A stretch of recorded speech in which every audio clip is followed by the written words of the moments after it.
បរិយលេងនវត្រា 6A បង្ហាញលទ្ធផលដ៏ស្រ័យឲ្យអតិថិជនដែលសម្របសម្រួលរបស់ក្រសួងដែនដីនិងស្ថាប័នពាក់ព័ន្ធក្នុងស្ថានភាពសេដ្ឋកិច្ចមានការលំបាកខ្លាំងបរិយលេងនវត្រា 6A បានបង្ហាញលទ្ធផលនៃការខិតខំប្រឹងប្រែងដោះស្រាយជូនអតិថិជនក្រោមការយកចិត្តទុកដាក់របស់ថ្នាក់ដឹកនាំក្រសួងរៀបចំដែនដីនគររូបនីយកម្មនិងសំណង់និងស្ថាប័នពាក់ព័ន្ធក្នុងស្ថានភាពសេដ្ឋកិច្ចពិតជាមានការលំបាកខ្លាំងបន្ទាប់ពីរងផលប៉ះពាល់យ៉ាងធ្ងន់ធ្ងរនៃវិបត្តិសេដ្ឋកិច្ចពិភពលោកនិងសង្គ្រាមបើតាមការបញ្ជាក់នៅថ្ងៃទី10ខែមករានេះបរិយលេងនវត្រាបានបន្តសកម្មភាពនៃការសាងសង់និងអតិថិជនមួយចំនួនក៏បានអញ្ជើញមកទទួលការសម្របសម្រួលដោះស្រាយជាបន្តបន្ទាប់បរិយក៏សូមគោរពអរគុណពុកម៉ែបងប្អូនដោយក្តីអនុគ្រោះនិងយោគយល់ក្នុងកាលៈទេសៈដ៏លំបាកនេះយោងលើកំណត់ហេតុប្រជុំចុះថ្ងៃទី14ខែវិច្ឆិកាឆ្នាំ2025នៅទីស្តីការក្រសួងហើយមកដល់ពេលនេះក្រុមហ៊ុនបានខិតខំប្រឹងប្រែងដោះស្រាយបានលទ្ធផលដូចខាងក្រោមចំណុចទី1ទីតាំងដីឡូ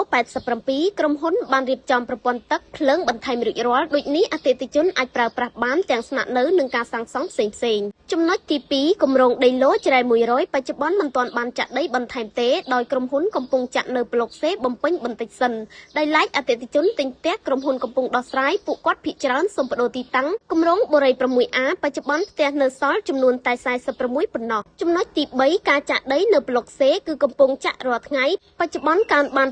85% និងនៅសល់តែ 15% ប៉ុណ្ណោះចំពោះទីតាំងដែលត្រូវចាក់ហើយបន្ទាប់ពីពេញកូដរួចក្រុមការងារនឹងគូសឡូដែលនៅសល់នៅប្លុកE1ដើម្បីលើកអតិថិជនប្លុក RA មកទីតាំងនេះដែរចំណុចទី4ប្លុកវីឡាថៃ87គឺបានរួចរាល់ការងារឆ្អឹងទាំងស្រុង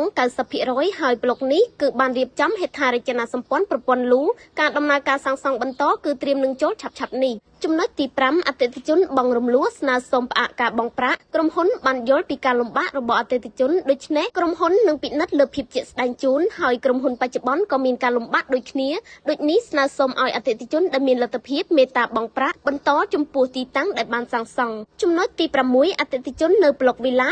533ក្រុមហ៊ុនកំពុងខិតខំប្រឹងប្រែងស្វាស្វែងរកកញ្ចប់ហិរញ្ញវត្ថុដើម្បីត្រៀមក្នុងដំណើរការសាងសង់ឆាប់ៗនេះសម្រាប់ជំហររបស់បូរីគឺឈរលើគោលការណ៍សង់បញ្ចប់ជូនពុកម៉ែបងប្អូន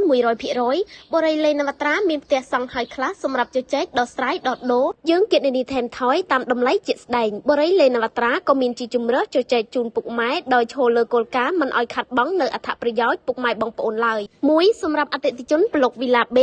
533អតិថិជនបញ្ចប់ការសាងសង់ដោយខ្លួនគឺសម្របសម្រួលបានដី2ឡូទំហំ10គុណ17ម៉ែត្រក្នុង1ឡូគឺ 6A 1ឡូនិងព្រះប្រសព1ឡូអតិថិជនដោះស្រាយបញ្ចប់ដោះដូរគឺសម្របសម្រួលបានដី4ឡូទំហំ10គុណ17ម៉ែត្រក្នុង1ឡូគឺ 6A 2ឡូនិងព្រះប្រសព2ឡូ2សម្រាប់អតិថិជនប្លុក B ប្រភេទផ្ទះE0 E1 អតិថិជនសាងសង់បញ្ចប់ខ្លួនឯងគឺសម្របសម្រួលទទួលបានដី2ឡូទំហំ 4.1គុណ18ម៉ែត្រដីនៅ 6A